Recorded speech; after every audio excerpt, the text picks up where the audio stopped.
함께 은혜 나눌 말씀은 신명기 31장 6절로 8절 말씀입니다. 신명기 31장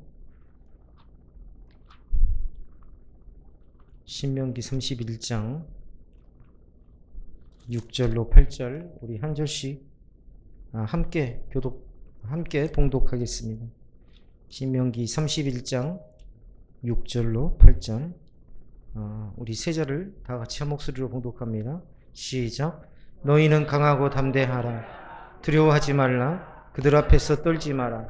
이는 내 하나님 여호와가 그가 너희와 함께 가시며 결코 너를 떠나지 아니하시며 버리지 아니하실 것임이라 하고, 모세가 여호수아를 불러 온 이스라엘의 목전에서 그에게 이르되 너는 강하고 담대하라. 너는 이 백성을 거느리고 내 여호와께서 그들의 조상에게 주리라고 맹세하신 땅에 들어가서 그들에게 그 땅을 차지하게 하라. 그리하면 여호와 그가 내 앞에서 가시며 너와 함께 하사 너를 떠나지 아니하시며 버리지 아니하시리니 너는 두려워하지 말라. 놀라지 말라.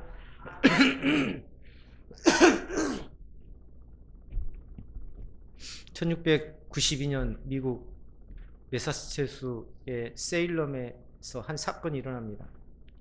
일명 세일럼 마녀 재판이라고 하는데요. 발단은 몇몇 소녀가 보인 이상 증세를 보인 것으로 시작됩니다. 정확하게 말하면 세일럼 교회 목사의 9살 딸과 11살 조카에게 나타난 증상이었었는데, 갑자기 몸이 뒤틀리거나 이유 없이 비명을 저지르거나 알아들을 수 없는 이상한 말을 하면서 가구 밑으로 숨거나 혹은 사람들에게 물건을 던지는 공격적인 증상을 보였습니다. 오늘날 전문가들은요, 당시 잘못된 종교의식으로 인한 공포나 집단 심리로 인해 정신적, 신체적 학대가 있었을 것이고, 그것으로 인해서 정신적, 신체적 질환이 발생했을 것이라 추정하고 있는데, 당시 진단은 달랐습니다. 목사와 몇몇 종교 지도자들이 이 아이의 증상을 마법의 영향으로 진단하고 마녀가 공동체를 해치고 있다라고 주장합니다. 그런데 이 말이 퍼지면서 지역 공동체에 두려움이 엄습했고, 확인되지 않는 소문과 개인적인 감정과 원한 관계가 발생한 것까지 마녀가 한 일로 확대 재생산되기 시작합니다. 없었던 것이 마치 실제로 있었던 것처럼 이야기되고 전달되고, 그래서 사회 공동체가 이 두려움에 휩싸이고 그 두려움이 이성을 압도하기 시작하죠. 그리고 이성을 잃은 사람들이 이 사람 저 사람을 마녀로 고발하기 시작합니다. 그리고 200여 명의 마녀가 체포되고 그 중에서 20명이 불태워져 죽게 됩니다. 실제로 일어난 일입니다. 훗날 이 재판이 잘못되었다는 것을 공식적으로 인정했지만, 그렇다고 해서 불에 타 죽은 사람들이, 억울하게 죽은 사람들이 살아날 수는 없는 거죠. 마녀가 공동체를 해치고 있다라는 이 두려움이 급속히 퍼져나가자 사람들은 이웃의 말과 행동을 의심하기 시작했고, 사람들을 만나기를 두려워했습니다.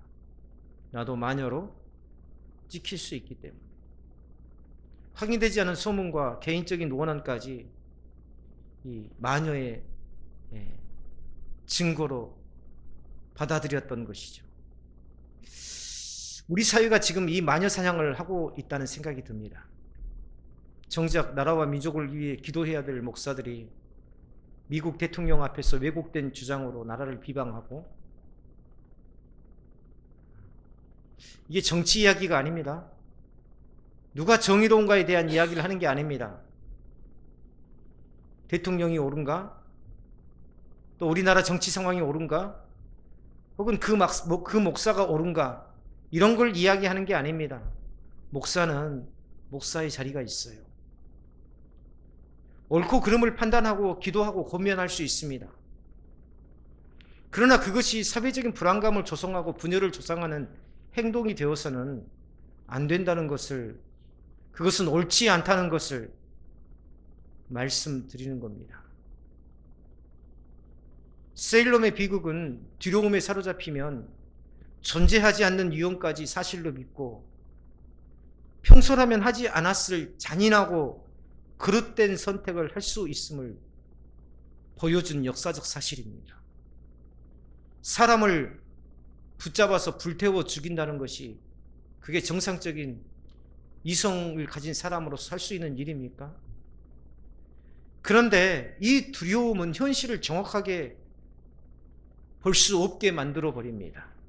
이웃을 적으로, 의심을 확신으로 보게 하는 왜곡된 눈이 생기게 되더라. 우려스러운 것은 우리 사회가 지금 지속적으로 이 왜곡된 눈들이 형성이 되고 그로 인해서 사회적 불안감이 조성이 되고 두려움이 밀려올수록 감정이 이끄는 대로 성급한 판단을 하기보다 모든 것을 바르게 인도하시는, 바르게 보시는 하나님 앞에 멈추어 서서 말씀의 빛으로 현실을 살펴야 하는데, 정치인이 해야 될 일을, 외교관이 해야 될 일을 목사가 나서서 미국 대통령을 만나고 그 트럼프 대통령이 그냥 공짜로 만나줄 사람입니까? 얼마나 많은 성도들의 헌금이 거기에 들어갔을까요? 우리는 살아가면서 수많은 두려움을 만납니다. 앞으로 무슨 일이 일어날지 알 수 없어서 두렵고, 지금까지 의지해온 것이 사라질까 두렵습니다. 건강을 잃을까 염려하고, 사랑하는 사람과 헤어질까 걱정하고, 감당하기 어려운 책임이 주어질 때는 혹시 실패하지 않을까 두려워 떨기도 합니다. 겉으로는 아무렇지도 않은 듯 살아가지만 마음 깊은 곳에는 말로 다 설명하지 못하는 두려움이 자리 잡고 있더라는 겁니다. 사람에게 말한다고 해결되지 않죠. 애써 잊으려고 해도 밤이 되면 다시 찾아오는 그런 두려움에 잠을 못 자고 뒤척이기도 하고, 두려움은 현실보다 우리의 마음속으로 먼저 들어옵니다. 아직 현실은 오지 않았어요. 그런데 오지 않는 현실인데 두려움은 벌써 와가지고 우리의 마음을 지배하고 사로잡고 있습니다. 아직 일어나지 않은 일인데 이미 모든 것이 잘못될 것처럼 생각하게 합니다. 한 번의 어려움을 영원한 실패처럼 느끼게 하고, 눈앞의 장애물을 넘을 수 없는 벽으로 보이게 합니다. 두려움이 주는 목적이 분명하죠. 아직 한 걸음도 내딛지 않는 우리를 그 자리에 주저앉도록 하는데 목적이 있습니다. 두려움은 우리를 나가지 못하게 만들어요. 이스라엘 백성은 지금 두려움 앞에 있습니다. 이제 요단강을 건너서 가나안 땅으로 들어가야 되는데, 가나안은 하나님이 약속하신 땅이지만 그곳에서는 견고한 성읍과 강한 군대가 있었고 이스라엘이 싸워야 할 대적들이 기다리고 있는 거예요. 약속은 분명했지만 현실은 만만치 않습니다. 하나님의 말씀은 희망을 주지만 눈앞의 형편은 두려움을 불러일으킵니다. 왜 우리가 말씀을 듣고도 제자리로 돌아갈까요? 말씀의 은혜를 믿고 하나님이 나와 함께 하신다는 그 확신을 가지고 나아가지만 내 삶에 직면한 먹고 사는 문제에 우리는 금세 매몰되어 버려서 우리는 다시 제자리로 돌아갑니다. 그러나 하나님의 은혜는 그러한 우리를 그대로 버려두지 않으시고 하나님께서 반복해서 우리를 초청하신다는 사실입니다. 40년 동안 이스라엘을 이끌었던 모세가 더 이상 그들과 함께 요단을 건널 수 없습니다. 이스라엘 백성에게 모세는요, 지도자 이상의 존재입니다. 애굽에서 바로와 맞섰던 사람도 모세였고, 홍해 앞에서 하나님의 구원을 선포한 사람도 모세였습니다. 지팡이를 들어서 홍해를 내려친 사람도 모세였고, 광야에서 백성의 범죄를 놓고 하나님 앞에 중보했던 사람도 바로 모세였습니다. 그런 모세가 이제 떠나고 여호수아가 새로운 지도자로 세워졌습니다. 자, 익숙한 지도자가 떠나고 새로운 지도자가 세워지는 때에 기대보다 불안이 앞서기 쉽죠. 백성은 과연 여호수아가 모세처럼 우리를 이끌 수 있을까? 라고 생각했을 것입니다. 우리 교회 공동체를 한번 생각해 보자고요. 여기서 인도하는 목사가 어느 날 갑자기 사임을 하고 새로운 목사가 온다면 그런 두려움이 금세 엄습할 겁니다. 우리 교회가 제대로 세워질 수 있을까? 여호수아 자신도 같은 두려움을 품었을 것입니다. 이 사람들이 나를 제대로 따라줄까? 모세의 뒤를 이어야 한다는 부담감, 가나안의 강한 민족들과 싸워야 한다는 책임, 수많은 백성을 이끌어야 된다는 그런 중압감이 이 여호수아의 마음을 짓눌렀을 것입니다. 여호수아에게 두려움이 없었을까요? 여호수아도 두려웠을 것입니다. 하나님께서도 두려워할 만한 일이 없으니 안심하라고 하시지도 않으셨습니다. 여호수아를 부를 때 너의 앞에는 아무런 문제가 없으니 두려워할 것 없다라고 말씀하지 않으셨다는 겁니다. 오히려 하나님께서는 여호수아의 마음 깊은 곳을 바라보셨어요. 사람들은 여호수아를 용맹한 장수로 보았지만 하나님께서는 그의 용기 뒤에 감추어진 두려움을 보셨습니다. 사람들은 그의 준비된 모습을 보았지만 하나님께서는 그가 홀로 감당해야 될 책임의 무게까지 알고 계셨더라는 겁니다. 하나님의 눈은 우리의 겉모습에 머물지 않습니다. 하나님께서는 우리가 사람들 앞에서 애써 감추고 있는 상처를 보시고 아무도 알아주지 않는 눈물을 헤아리시는 분 아니십니까? 입술로는 괜찮다고 말하지만 마음으로는 무너지고 있는 순간을 아시고 믿음으로 살고 싶지만 자꾸 밀려오는 그러한 염려와 싸우고 있는 그 모습도 하나님께서는 알고 계십니다. 그래서 시편 139편 1절에 보면 시편 기자가 여호와여 주께서 나를 살펴보셨으므로 나를 아시나이다. 여기서 아시나이다라는 이 단어는 히브리어로는요, 세밀하게 감찰하시고 세밀하게 살펴보신다라는 그런 의미를 가지고 있어요. 하나님께서는 우리의 행동만 보시는 분이 아니라 그 행동 뒤에 감추어진 마음까지도 꿰뚫어 보십니다. 어떤 목사님이 설교하시면서 그 말씀하시더군요. 여러분 예배 가운데 거룩한 백성으로 나오셨습니까? 여러분의 삶에서는 거룩한 백성입니까? 여러분이 골방에 혼자 있을 때에도 여전히 거룩한 백성입니까? 여러분의 마음은 거룩한 백성의 마음입니까? 점점 아멘 소리가 줄어가더라고요.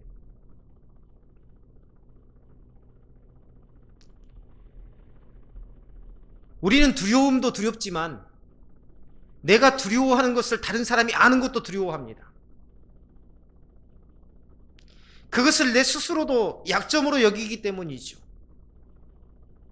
리더가 두려워하면 그것은 곧 흔들리는 것으로 판단하고 흔들리는 것처럼 보여서 사람들이 나를 신뢰하지 못하게 된다는 그러한 또 다른 두려움.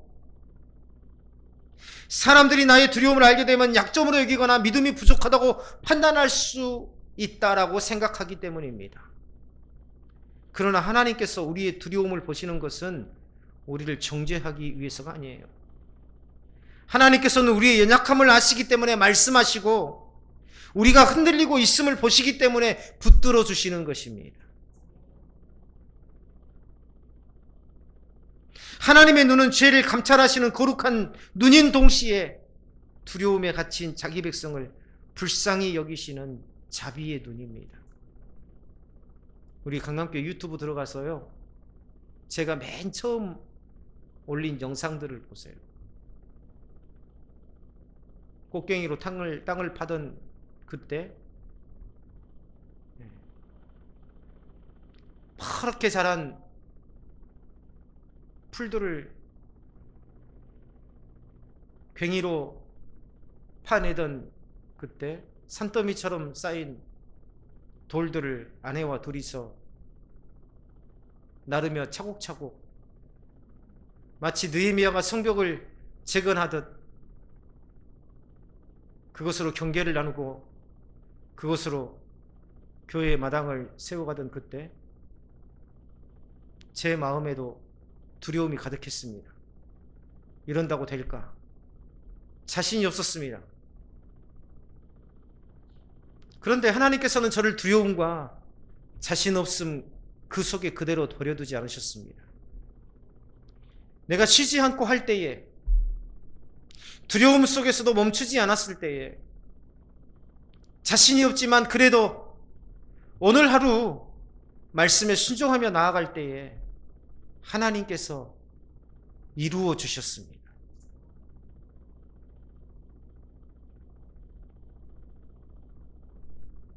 하나님의 눈은 죄를 감찰하시는 거룩한 눈인 동시에 두려움에 갇힌 자기 백성을 불쌍히 여기시는 자비의 눈입니다. 모세는 이스라엘 백성들 앞에서 뭐라고 선포합니까? 오늘 6절, 너희는 강하고 담대하라. 두려워하지 말라. 그들 앞에서 떨지 말라. 이는 내 하나님 여호와가 그가 너와 함께 가시며 결코 너를 떠나지 아니하시며 버리지 아니하실 것입니다. 하나님께서는 두려움을 이겨내는 힘을 이스라엘 백성의 능력에서 찾지 않으셨습니다.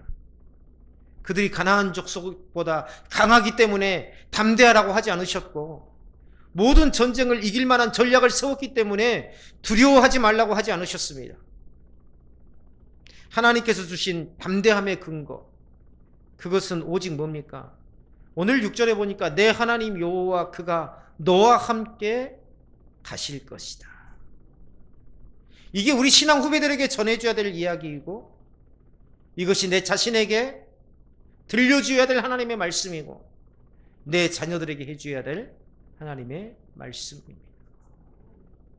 자신감을 가져. 내가 할 일은 열심히 할 일이야. 그러나 자신감을 잃지 마.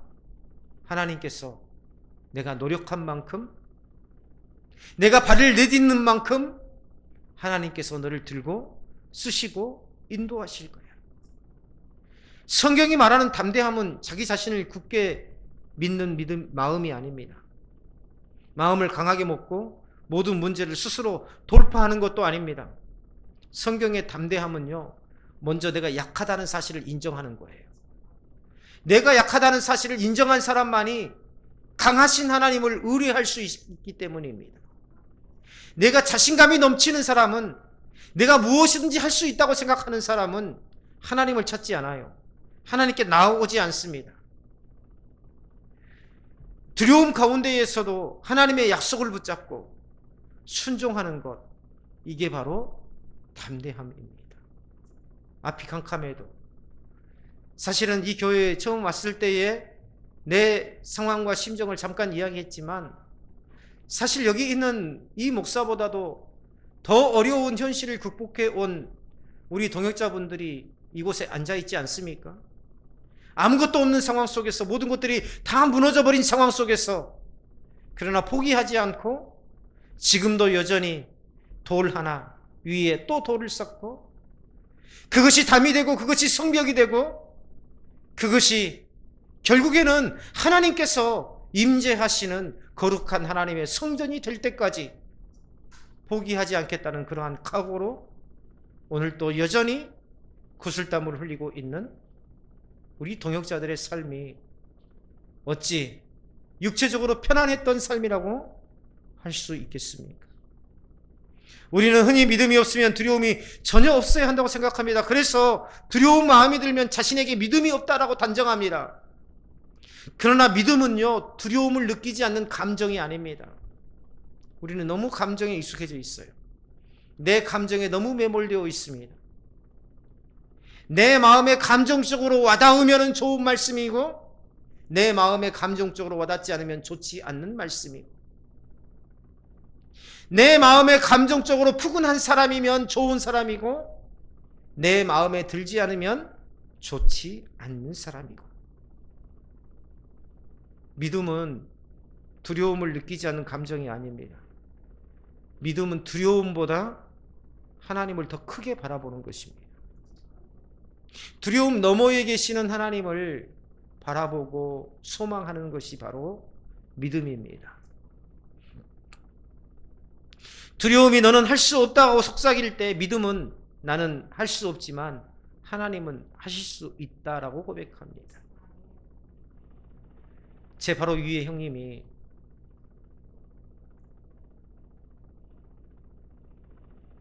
학생 때 공부할 때예요. 한겨울에 사실은 집안에서도 춥습니다. 부록고 집이었기 때문에 슬레이트 지붕에 부록고 집이 있기 때문에 부록고 벽에 또 구멍이 숭숭 났잖아요. 그걸 벽지로 막고 시멘트로 막았지만 사실 그 우풍이라는 게 굉장합니다. 아랫목은 그런 대로 따뜻한데 누워있으면 호는 시린 그런 집. 그런데 그곳에서도 잠이 온다고 전등을 마당에다가 길게 늘어뜨려서 전등을 설치하고 책상을 밖에다가 내놓고 패딩을 입고 장갑을 끼고 그 추위에 겨울철에 마당에서 공부를 하고 있었어요. 어머니 아버지가 얼마나 면박을 줬는지 모릅니다. 저놈 누구 속에서 나왔는지 왜 저렇게 속을 썩이는지 공부를 하려면 도서관에서 하든지 공부를 하려면 방에 들어가서 하든지 왜 저렇게 유난을 떠는지 모르겠다고 도대체 뭐가 될는지 모르겠다고 왜 그렇지 않습니까? 공부 한번 하려면 마당에다가 전선을 막 치렁치렁 늘어뜨리지 책상을 갖다가 막 꺼내가지고 의자들 꺼내가지고 또 공부가 끝나면 다시 방 안으로 들여놓지.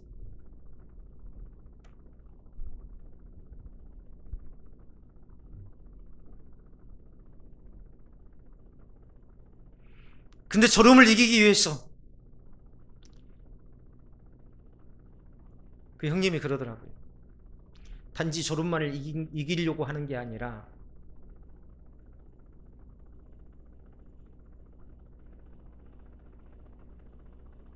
반드시 해내고야 말겠다는 그러한 마음이 나를 그렇게 만들었다. 언젠가 서울에서 형님 집에 자면서 그런 이야기를 나눈 적이 있었습니다. 그때 그렇게 어머니 아버지한테 야단 맞으면서 유난을 떨면서 공부한다고 면박을 당했음에도 여전히 겨울철에 거의 매일 밖에다가 책상을 옮겨놓고 그렇게 왜 공부했습니까?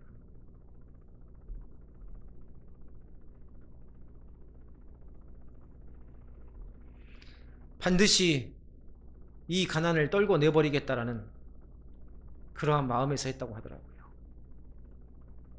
반드시 내 대해서는 이 가난을 기필코 떨쳐내버리겠다. 내 자녀들에게는 그때는 결혼도 안 할 때 학생 때 아닙니까? 내 자녀들에게는 이 가난을 이 지긋지긋한 가난을 결코 물려주지 않겠다라는 그 마음에서 이를 악물었다고 하더라고요. 끊임없이 포기하고 싶다. 나는 할 수 없다. 그때 형님이 신앙생활을 아주 열심히 했어요. 그러나 하나님은 하실 것이다.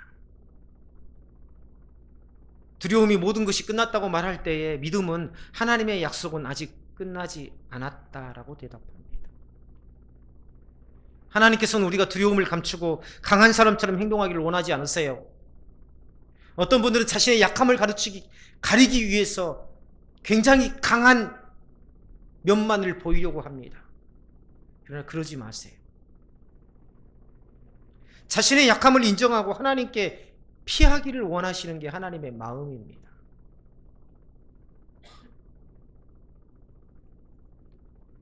완벽해 보이는 사람 주변에는 사람이 없는 법이에요. 때로는 알아도 모른 척, 때로는 말하고 싶어도 말을 안 하고, 보았어도 때로는 못 본 척, 자신의 약함을 인정하고 하나님께 피하기를 원하십니다. 다윗은 두려움이 없는 사람이 아니었잖아요. 그는 생명의 위협을 받았고 가까운 사람에게 배신당했고 도망자로 광야를 떠돌았고, 그러나 다윗은요, 시편 52편 3절에 보면 내가 두려워하는 날에는 내가 주를 의지하리이다. 내가 두려워하는 날에는 주를 의지하리이다. 오늘 문제가 생겼다면 가장 먼저 내가 해야 될 일은 하나님 앞에 기도하는 것입니다. 주님, 이 문제를 내가 어떻게 풀어나가야 될지 지혜를 주옵소서. 이 문제 앞에서 두려워할지라도 그러나 약속을 주신 그 하나님을 굳게 붙잡게 하옵소서. 오늘 요양병원 설교를 가서 오병이어에 대해서 말씀을 드렸어요. 도시락에 초점을 맞추었습니다. 도시락은 누구를 위한 겁니까? 나를 위한 겁니다. 우리 요양병원에 계신 우리 어머니 아버지들은 하나님 앞에 마지막 나를 위한 시간을 가지고 계신 겁니다.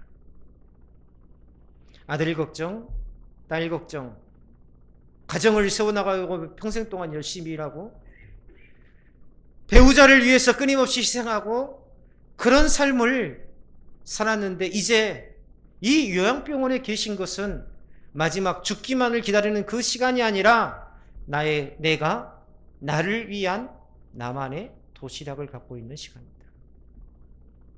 어린아이에게는 바로 도시락이 그런 의미였습니다. 나 혼자 먹으려고, 나를 위해서, 나의 배고픔을 해결하기 위해서 가져온 그런 도시락. 이게 꼭 양식뿐이겠습니까? 나만의 시간, 나만의 시간, 나를 위한 시간. 그러나 이 시간마저도 하나님 앞에 드릴 때에 하나님께서 그것을 완전히 역사를 바꾸시는 놀라운 은혜로 인도하셨더라. 이 자리가 끝났다는 그런 생각하는 그런 자리가 아니라 오히려 내 인생을 돌아보고 이 남은 시간 내가 주를 위해서, 하나님의 나라를 위해서 어떻게 쓰임받을 것인지를, 온전한 완벽하게 남은 이 나만의 시간을 어떻게 하나님 앞에 드려야 될지를 고민하고 그것을 실행하는 시간이 되어야 되지 않겠습니까? 이렇게 말씀을 드렸습니다. 우리는 모두가 다 물고기 2마리와 보리 5개라는 이 도시락을 갖고 있는 사람들입니다.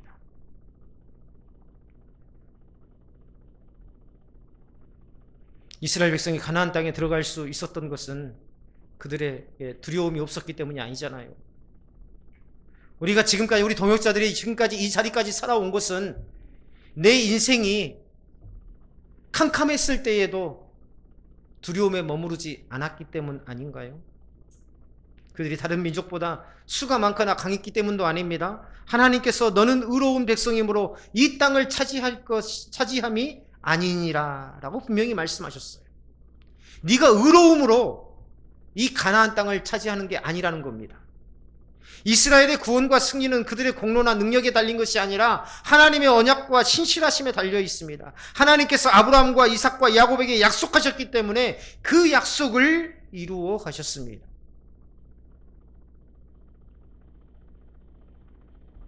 모세는 백성에게 말한 뒤에 여호수아를 불러 온 이스라엘의 목전에서 말합니다. 7절에 너는 강하고 담대하라. 너는 이 백성을 거느리고 여호와께서 그들의 조상에게 주리라고 맹세하신 땅에 들어가서 그들에게 그 땅을 차지하게 하라. 모세는 자신의 노하우를 가르쳐주지 않았어요. 자신의 노하우를 전수해 주려고 하지도 않았습니다.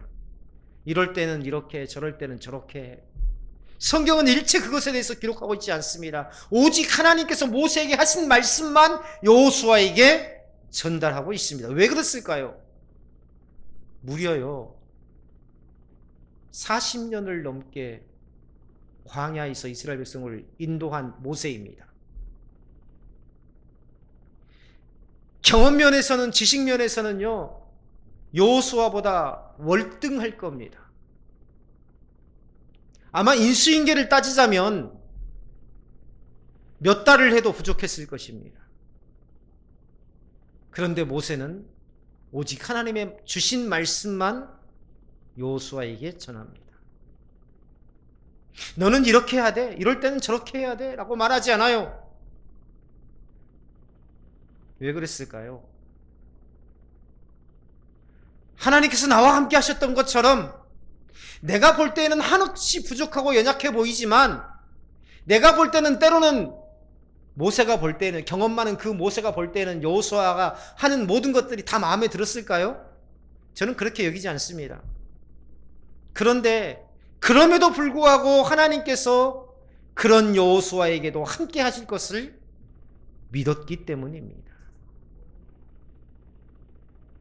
저는 그게 강하고 담대함이라고 생각해요. 그냥 사사건건 이건 이렇게 해야 된다, 저렇게 해야 된다. 우리 가정 안에서 자녀들에게 그러잖아요. 그렇지 않습니까? 이렇게 해야 돼, 저렇게 해야 돼. 너 그러면 안 돼. 하나님이 너와 함께 하셔. 하나님을 믿는 자에게는 하나님께서 능력을 부어주실 거야. 하나님이 주신 말만 자녀들에게 하십시오. 자녀들의 인생은 내가 책임지는 것이 아니라 하나님께서 책임지십니다. 모세는 여호수아에게 자신의 자리를 빼앗겼다고 말하지 않았어요. 생각하지 않았습니다. 내가 전도할 수 있었는데 저놈의 자식 때문에 내 자리를 뺏겼어. 목회 현장에서요 얼마나 그런 일이 많은지 몰라요.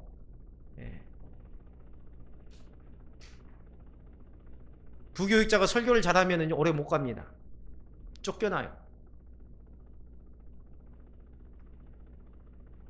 담임 목사님이 있는 데에서 누군가가 부교육자에게 전도사님이나 부목사님한테 박수를 치거나 혹은 우리 부목사님 최고라고 자랑하잖아요. 그러면 얼마 못 보다가 없어집니다. 없어져요.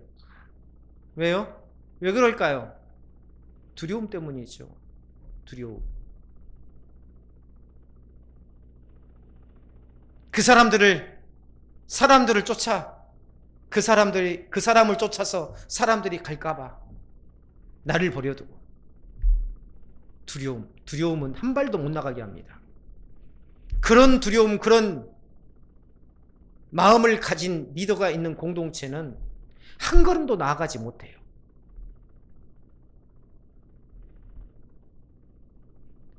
한국 교회가 성장하지 못한 것은요, 어떻게 보면 여러 가지 현 상황에 대한 젊은 층들이 이 성경을 고리타분하게 여긴다? 이런 것도 포함되지만 그 원인은 교회 안에 있다고 생각합니다. 나보다 더 똑똑한 인재들을 품지 못하는, 그들을 존중하지 못하는, 나보다 좀 더 잘난 것 같으면 어떻게든지 끌어내려서 내 발 아래 두고 싶어 하는 그런 사람들의 심리, 이게 여전히 교회 안에서도 존재하더라. 나만이 부각되어야 되고 나만이 능력 있는 자가 되어야 되고. 그런데 모세는 그렇지 않았다라는 겁니다. 모세에게 물러난 일이 쉬웠을까요? 40년 동안 이끌어온 백성과 함께 약속의 땅에 들어가고 싶은 마음이 왜 없었겠습니까? 그 땅을 멀리서 바라보아야 하는 그의 마음에는 깊은 아쉬움이 있었을 것입니다. 어떤 목사님이, 은퇴한 목사님이 그런 말씀 하시더라고요. 분당에다가 교회를 지었는데 어마어마하게 크게 지었어요. 교인은 200명도 안 되는데. 그 목사님이 나중에 그러시는 거예요. 은퇴하고 나서 후임 목사가 목회를 하는데 도저히 목회를 할 수가 없는 겁니다. 왜냐하면 어마어마한 빚 때문에. 목사님이 또 바뀌면은 일부 성도들은 나가잖아요. 200명에서 한 3분의 1은 나갔어요. 근데 그 인원을 데리고 그 어마어마한 빚을 감당할 상황이 도저히 안 되는 거예요. 그래서 결국은 이단으로 그 교회 건물이 넘어가는 것을 보았습니다. 넘긴 게 아니라 팔 수밖에 없어요. 왜냐하면 이단들은 돈이 많잖아요. 그러니까 그 큰 건물을 매입할 자금력이 있는 집단은 이단들밖에 없어요. 그래서 목사님이 알면서도 이단한테 팔 수밖에 없는 그런 상황이 돼버린 겁니다. 왜냐하면 그렇지 않으면 도무지 이 빚을 감당할 수 없는 지경까지 와버린 겁니다. 그런데 그 은퇴 목사님이 그런 거예요. 어떻게든지 내 목회 때에 성전을 짓고 싶었다. 그 탐욕이 교회를 통째로 이단한테 갖다 바쳐버린 것 아니겠습니까? 우리도 그런 욕심을 버려야 돼요. 나 때에 뭔가를 이루려는, 특히 이 교회 공동체 안에서, 우리 가족 공동체 안에서 내 자녀를 통해서 뭔가를 이루려는, 내 믿음의 후배들을 위해서 통해서 뭔가를 이루려는, 내가 눈으로 보고 싶어하는, 그 결과를 보고 싶어하는 그런 욕심, 그런 마음을 버려야 합니다.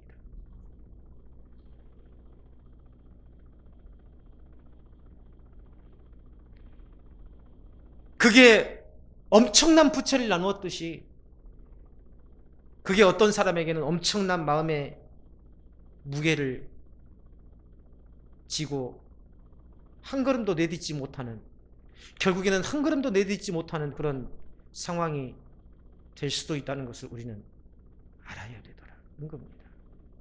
하나님의 일은 한 사람의 손에서 시작되어서 그 사람의 손에서 끝나는 게 아니에요. 우리가 만들어가려는 교회 공동체, 바로 그거 아닙니까? 우리가 세워가려는 가정이 나 때에만 잘 먹고 잘 사는 그런 가정이 아니라 자자손손 대대로 우리 가정이 번성하고 나라와 민족을 위해서, 하나님의 나라를 위해서 쓰임받는 가족이 되기를 원하시잖아요? 그렇지 않습니까? 그러려면 먼저 내려놔야 됩니다.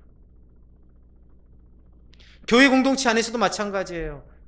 이 안 목사가 그런 내려놓음이 없이는요, 결국은 내 왕국이 됩니다.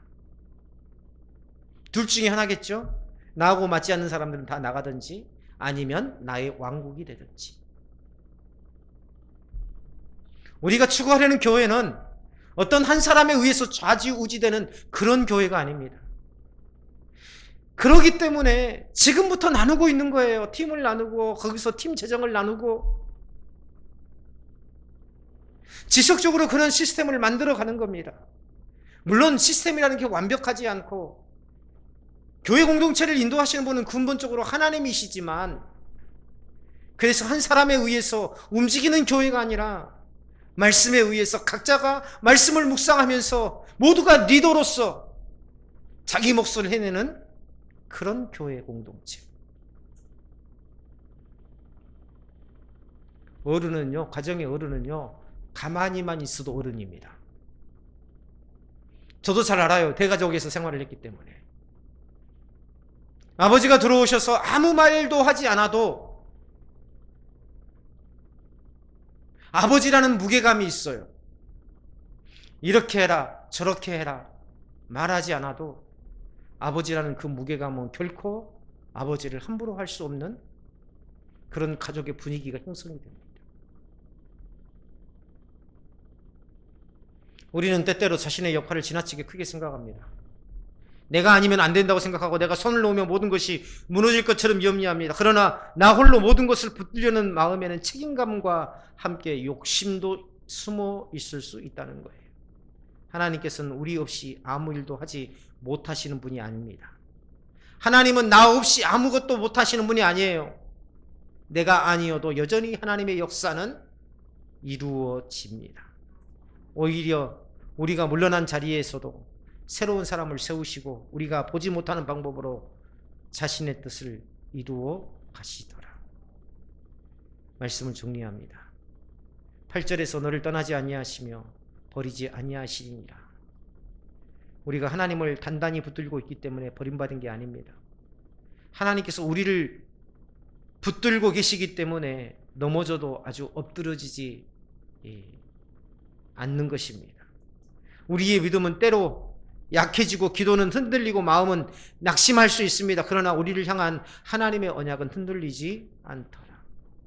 우리가 붙잡아야 될 게 무엇입니까? 명확하죠. 하나님의 말씀을 붙잡는 것입니다. 예수님께서도 제자들에게 똑같이 말씀하셨어요. 볼지어다 내가 세상 끝날까지 너희와 항상 함께 있으리라. 내가 항상 함께 있겠다라는 건 뭡니까? 오직 주의 말씀과 동행하라는 하나님의 주님의 명령이겠죠. 오늘 또 우리는 요단 앞에 서 있습니다. 우리가 건너야 될 요단은 우리가 이 땅을 떠나는 그날까지 끊임없이 계속됩니다. 건강에 대한 염려, 자녀의 앞날과 가정의 문제, 경제적인 어려움, 관계의 갈등, 새로운 책임과 사역의 변화, 이런 모든 것들이 다 요단이 될 수가 있죠. 그러나 두려워하지 마시길 바랍니다. 왜요?